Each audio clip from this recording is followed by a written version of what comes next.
Hey everyone, welcome to another $1,000 strap search. I've got my $1,000 in singles here and I'm about to show you what I found. But before I do, let's talk about this week's tip. Now, I get so many questions about what kind of holders do I use. Now, more often than not, I'd prefer a note that's already in a holder from the grading company because I know everything is safe and sound with those. But for notes that I haven't sent off for grading, what do I use? Well, it'll probably surprise some of you to hear that I use these. This is not a commercial. I'm just telling you what I use. BCW Deluxe Currency Regular Bill Holders, the semi-rigid ones, and you'll notice semi-rigid PVC. PVC is what makes them semi-rigid.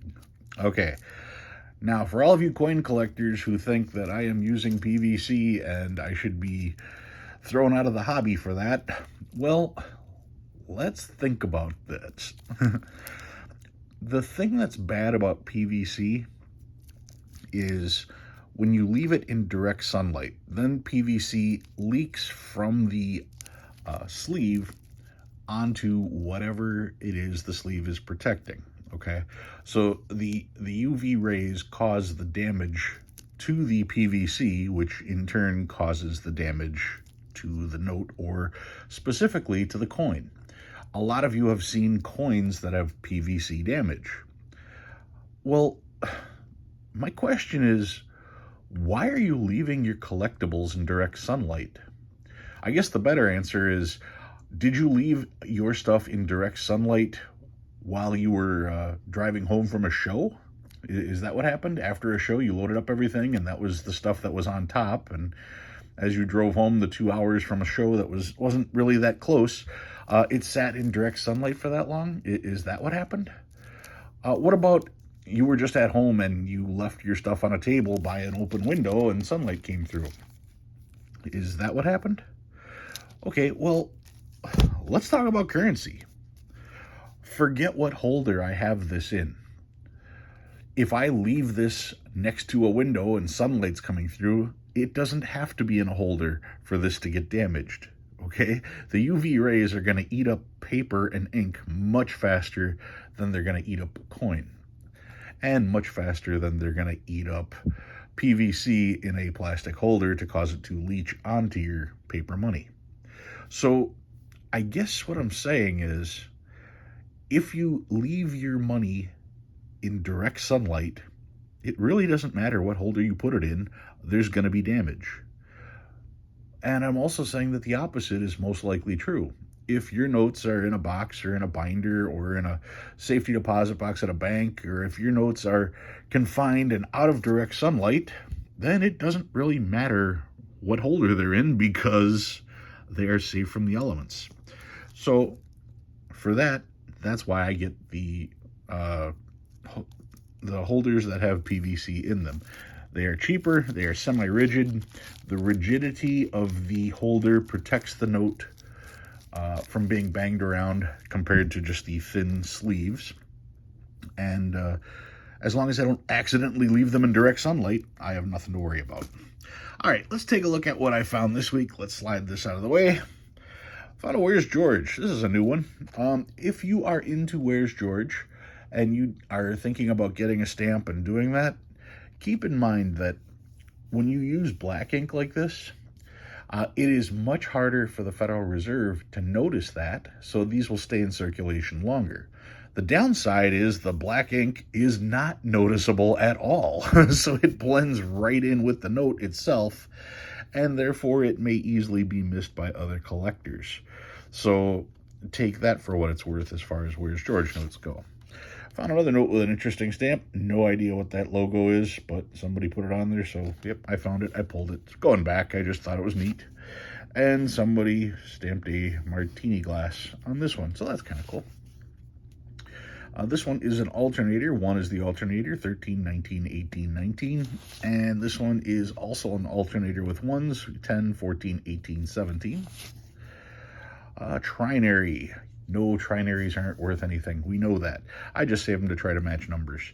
You will never see me trying to sell trinaries for $10 a piece. Unless, of course, I manage to match them. And I'm not saying that they're worth $10. I'm not saying they're worth $100 when they're paired. I'm simply saying that any paired note is most certainly interesting and most certainly hard to do.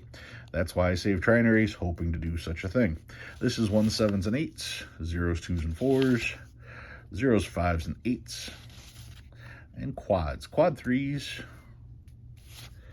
quad 4s, quad 6s, quad 7s, and some stars. Always check your stars. Make sure they're not filled in. They're not supposed to be filled in. These are both not filled in.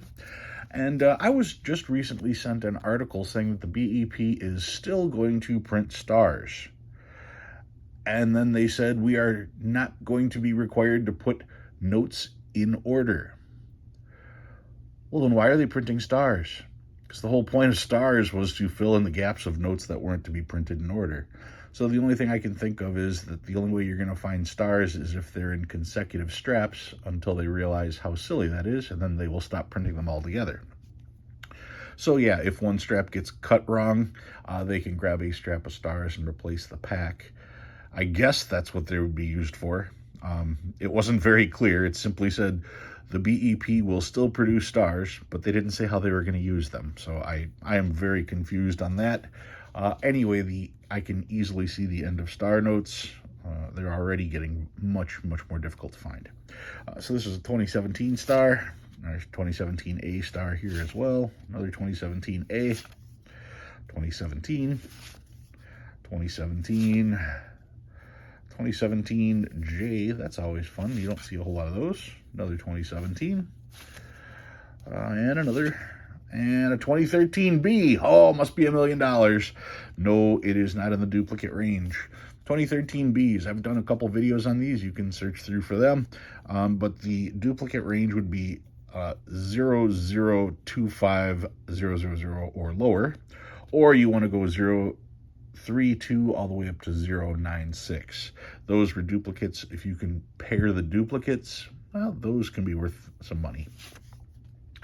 2013A, another 2013, that one's a K, and this one's got a little bit of wedding transfer.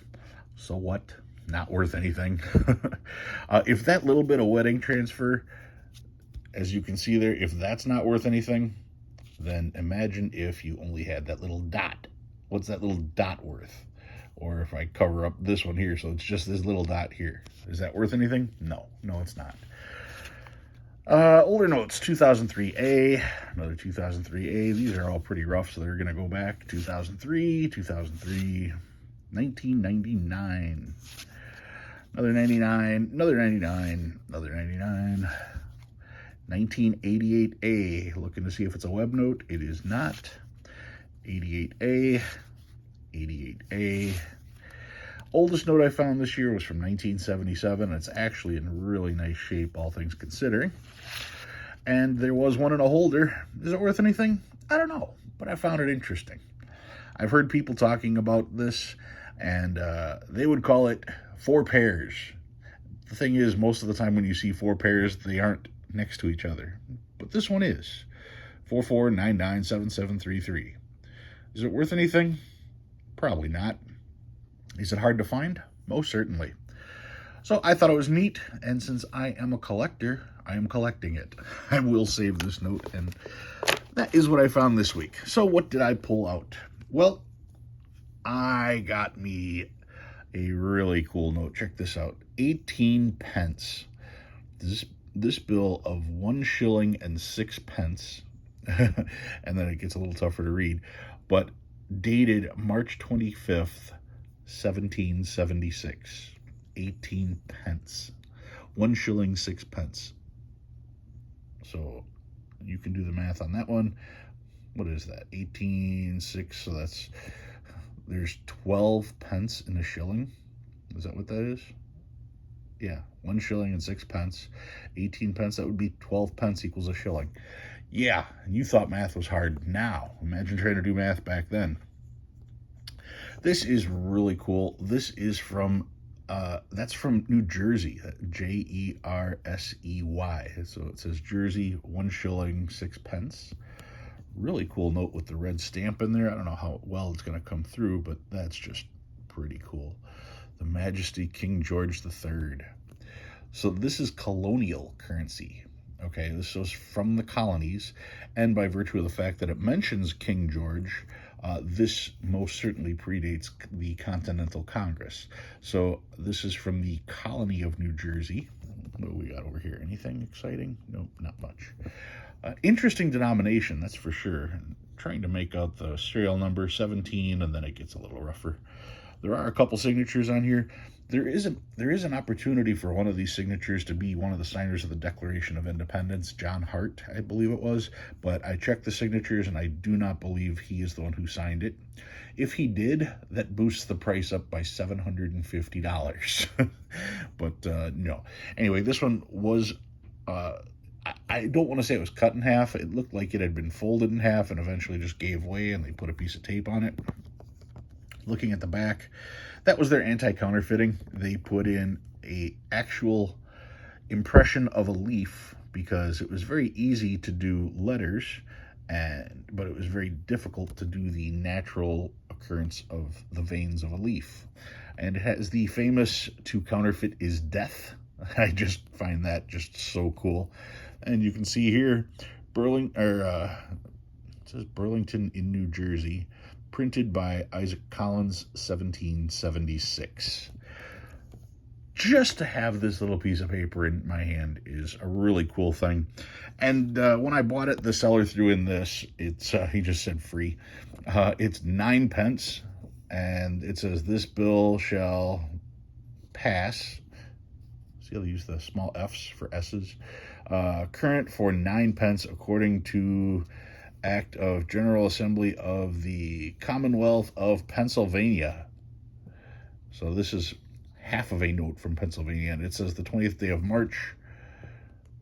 And I looked, and I couldn't really find anything to fit that. I found a 21st, but here, "to counterfeit is death, 9 pence. So I just thought that was kind of neat. What do these go for? Well, this is just cool, because in the book, when it talks about colonial currency, here's New Jersey, it actually has a picture of the exact note in much better condition. So there's the picture, there's the real deal.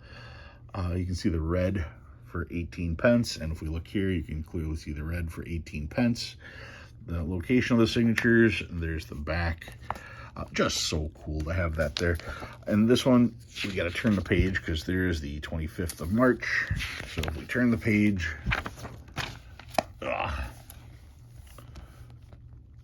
that's June 9th. Let's see if we can get this in here. 25th of March.